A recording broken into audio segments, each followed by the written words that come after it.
سلام دوستان، وقتتون بخیر باشه. این آموزش برای افرادیه که دستگاه هیتر TR1100 گرفتن و میخوان به نوعی تنظیمش کنن. دکمه پاور رو میگیریم. حالا میخوایم دستگاه رو ببریم تو حالت ستینگ تنظیمات.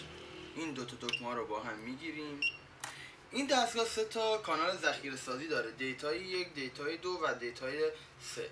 با این ما میایم پایین بالاش میکنیم. برای اینتر هم که اینجا نوشته اینتر، این رو فشار میدیم و به نوع دلخواهمون اینا رو تنظیم میکنیم که 3 تا ذخیره میکنیم به میشه گفت ذخیره. بک رو میزنیم، با این کاری نداریم و میایم رو آلارم هم دوستان عزیز یک چیزی است که شما وقتی استفاده میکنید تا یه حدی که دستگاه کار میکنه، مثلا بر اساس ثانیه به شما اخطار میده، هشدار میده که دستگاه شما به اون حد رسیده، هیترتون رو بذارید یا مثلا حالا متوجه این بشید. اینو ما کلیک میکنیم، اینجا من زدم آفش کردم، شما میتونید آنش بکنید و رو ثانیه‌اش تنظیمش بکنید. بک رو میزنم.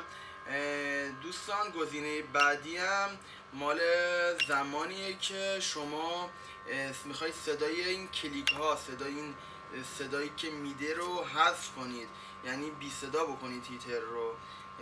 گزینه بعدیش هم که مربوط به هندفایه، گزینه بعدیش هم که شما میتونید برای دستگاهتون یک پسورد، به نوعی یک پسورد بذارید که کسی دیگه ای استفاده از دستگاه شما رو انجام نده و با اینتر میتونید انجامش بدید. موفق و سربلند باشید.